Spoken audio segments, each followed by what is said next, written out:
Hello everyone, this is Mumbo and welcome back to another episode of Practical Skills Minecraft, and in this one we're going to be taking a look at a new and improved version of the automatic tree farm that I uploaded just over 2 years ago now, which I have to say is really quite scary. I can't believe it was that long ago. It feels like just yesterday I uploaded that thing. But anyway, moving on from the fact that I feel like time is passing me by very quickly, how about we take a look at this new and improved design.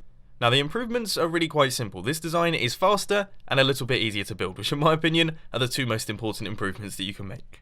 All you have to do is stand on this pressure plate right here that activates the entire design, and we just hold down the right click button, and as you can see, trees begin to grow, and that's just how it works. Trees grow, they get pushed across and put into the big storage unit off to the left, and that's where you can go with your axe, swing it about a bit, and get a ton of wood. Now in case you're wondering, we do also have some leaf crusher mechanisms on either side of the trees that break down the leaves, giving us saplings and apples. Those saplings and apples then fall down into those hoppers down on the bottom there, and they make their way into these chests. And as you can see, there's a bunch of them inside, meaning that you can keep harvesting trees for days.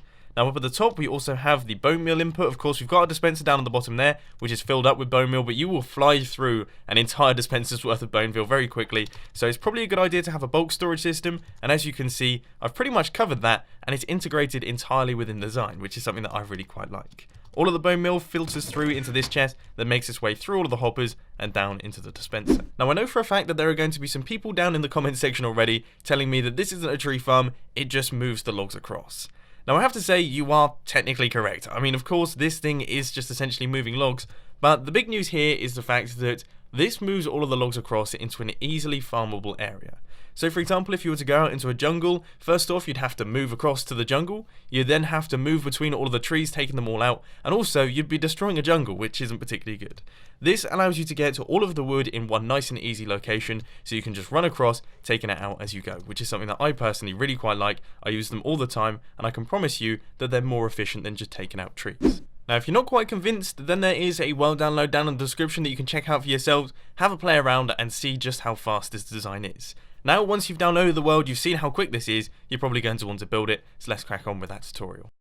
So you want to get things started with this 9x9 area, and the first thing that we're going to be doing is we're going to be chucking in our sticky pistons. So you want to go 2 blocks up like this, and it's going to be right in the center right here, and you want to place 2 sticky pistons facing across just like that. Then you can remove those blocks. Now these sticky pistons need to be 6 blocks high, so that's 3, 4, 5 and 6. And those are going to be your double piston extenders. So we're going to be using those for reference because they're pretty handy to have around. So you want to place a transparent object right there, and then you want to place a dirt block down at the bottom here, which of course is where your tree is going to be placed. So then you want to place a block with a dispenser facing across. That's of course going to be your bone meal dispenser. And now it's time to start chucking in all of your pistons. So you want to go a couple blocks out like this, and you want to place your sticky pistons facing across just like that.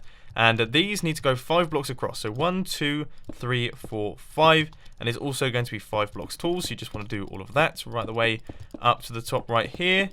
And there we go. That is one side of your leaf crusher done. Then the other side, it only needs to be 4 blocks wide, but it needs to be 5 blocks tall once again. So you just want to place a couple blocks out like this once more. And we're going to place our sticky pistons facing inwards just like that. And all of these are going to have blocks on their faces. So that is just 4 like that. And then 5 all the way up to the top. And there we go. So you should end up with something that looks just a little bit like this. Now I would suggest placing in all of your logs. So you want to place logs going right the way up to the top like that, and logs going across like this. Now they don't have to face in this orientation, I just quite like the way this looks, but you have to use logs. They can't be anything else. They can be any type of log, but they have to be logs. That's very, very important indeed.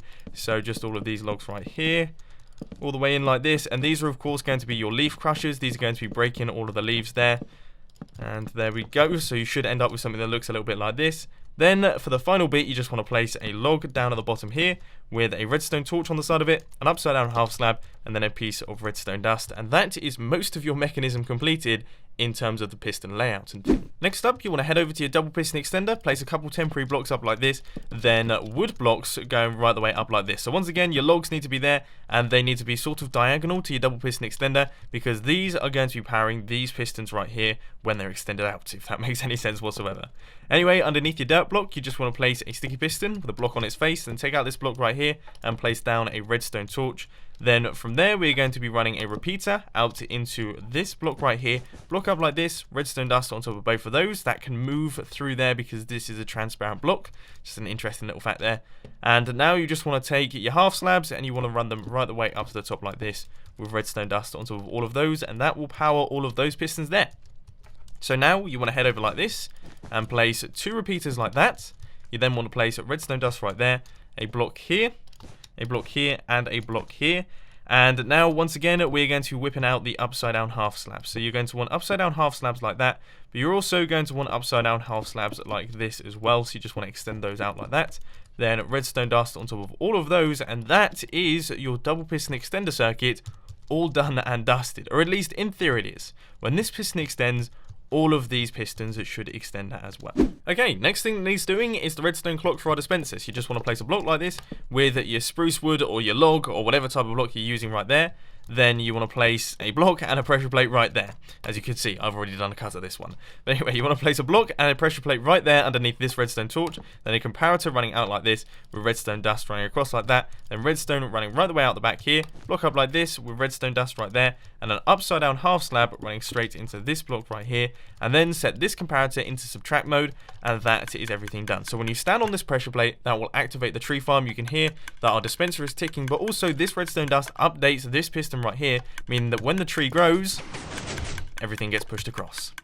Now for all of your leaf crushers. So you basically want to extend out your half slabs. Just run the redstone out from all of these half slabs right here, this one right here going right the way across, and then also you're going to want to add in an upside down half slab right there and extend that one out across as well. Then it's quite simply a case of placing in all the redstone, and that is everything. Now you should see that all of the signal strength is correct. You will be able to power all of these pistons from right the way down at the bottom there, and the same thing goes for the other side, but you are going to have to do a little bit of half slab in here. So you want half slabs here and then blocks like this. Then you want half slabs once again on this one, because this is where your hoppers could potentially be going when you place in all of the chests in that little gap there. So all we have to do now is just, your slabs, and then your little L of blocks, and then your slabs again, then all of your blocks, and then the top one is a tiny bit different because, of course, I mentioned the signal strength earlier. You just want to run slabs going up like this, and they're going to go into blocks that go right the way across like that. And then once again, fill in all of those spots with redstone. So redstone there, and redstone right there, and redstone right there as well. And that is pretty much everything completed. So if you stand on this pressure plate right here, you can see that our dispenser is ticking when we place this block, all of the pistons extend, and yeah, we get the full leaf crushing and the full extension. So this is basically how your tree farm is going to be working. Now it's just time for the little details. So first things first, you want to place 2 blocks like this and an upside down slab or some form of block up there. That's to prevent large trees from growing, because they're a massive pain in the bum and you definitely don't want those sorts of things growing. Next up, you just want to run all of the hoppers across into your dispenser. So you just want to place those in like this, and this is where our chests are going to be going. And as you can see, we have got an absolute ton of room, but you don't want to be placing them in this gap right here, because of course this is within the 5x5 area. This should only be filled with wood blocks. You want to place a hopper right there, then you want to place a double chest right there, and we're basically going to alternate the directions. So you want to place a hopper here, and then your double chest, and then your hopper right there, and you sort of get the picture. I mean, you can understand where this is going, so we're just going to alternate this right the way up to the top. But then when you reach this level, you then want to place a hopper up at the top there with a chest on top, and that's basically where you're going to be filling in all of your bone meal. And of course, once again, this area has been left clear to make way for all of the trees, which is a good thing. Now it is time to start creating your piston pusher circuits. So you want to place just some regular pistons going right the way down to the bottom. They need to be 6 blocks tall like this, going right the way across like that. And of course, this is where your trees are going to be pushed across in this direction. So at the end of each one of these, you then want to place just blocks like this, a block up like this, and then blocks going across like that. And then you're going to need redstone running into all of these pistons. Then of course you're going to need some repeaters. Now each one of those repeaters needs to be set to 3 ticks running out from those blocks right there, and that will push all of the blocks across nice and easily. Now the next part is entirely up to you. You can do this however you really fancy it. You could put block storage off to one side, or not have block storage, or whatever you really want. But this is the way that I've done things, and I think it's pretty smart because it can't actually be broken, it can't overflow, which is definitely a positive thing for these sorts of things, because otherwise lots and lots of things can break. So I'm going to show you how to build it real quick. It's not too complicated, so let's crack on. First off, we've got to head right the way over here, and we've got to go 2 blocks out like this, and then you want to place immovable objects going up from this block right here all the way up to the top. But down at the bottom, you want to place a sticky piston facing across just like that. Then underneath that sticky piston, you want to place a block with a redstone torch. Now we're going to chuck in all of our regular pistons. You want to place a block there with regular pistons facing across right the way up to the top, just like that. And then out the back of this sticky piston, you want to place a block like this with a block down the bottom here, redstone torch there, a block up like that, and then redstone running up into this piston right here. And on top of all those, yep, you just want your redstone there.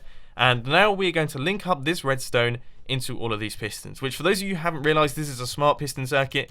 If we place a block down here, as you can see, those pistons extend, but we need all of the pistons to extend, so that's how we're going to be linking them. So we're going to be getting our upside down half slabs out once again, upside down half slab there.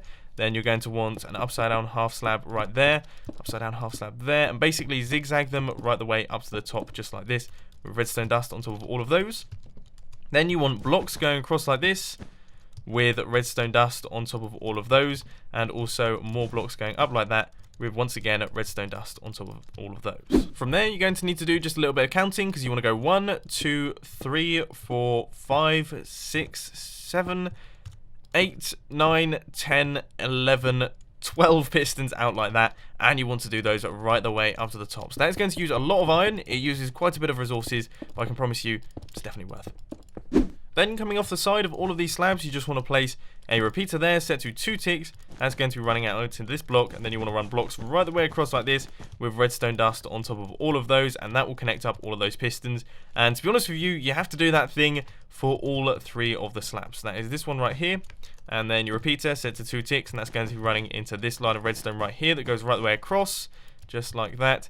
And then finally for the top one as well, just blocks going right the way across like that. Obviously extend all of these out, but this is just for demonstration. Then you're going to want to add in another upside down half slab right there with redstone dust on top, and then your block with your repeater set to 2 ticks, and there we go, that'll power all of that redstone. Next thing that I would suggest you do is create a little platform down at the bottom right here. Then you want to place chests on either side just like this, and fill in all of the available space in your area with hoppers. So fill in all of this space here. You probably want to fill in the space underneath this block right here as well, just in case. And all of these ones as well, just run them all into this chest, because of course this is where all of your saplings are going to be going, so it's pretty good that you have all of that. So this area as well, I mean, just leave no area untouched, because you want to pick up pretty much all the saplings that you possibly can, and it's always smart to fill in that space. But anyway, there we go. That is the entire design completed, and that is everything done. So grab some bone meal and chuck it into the top chest, or just chuck it straight into the dispenser, and then grab yourself some saplings and hold down the right click button. As you can see, the entire tree farm is now up and running. So if these things grow, they also get pushed across and get chucked across into the bulk storage system. So this thing is now up and working, and you can get wood for days upon days upon days. I hope you've enjoyed this little tutorial. I've had a lot of fun creating it. It was really nice coming back to this original design and creating a much better version. I can't wait to build this on the Hermitcraft server. I'm going to adapt in my design so that it is like this one, because it's just a tiny bit faster, but that really does make the difference. But unfortunately, that's all I've got time for today. I hope you enjoyed this video. If you did, please be sure to hit that like button, and if you really loved it, then make sure to subscribe. But thanks for watching, guys. This has been Mumbo, and I'll see you later.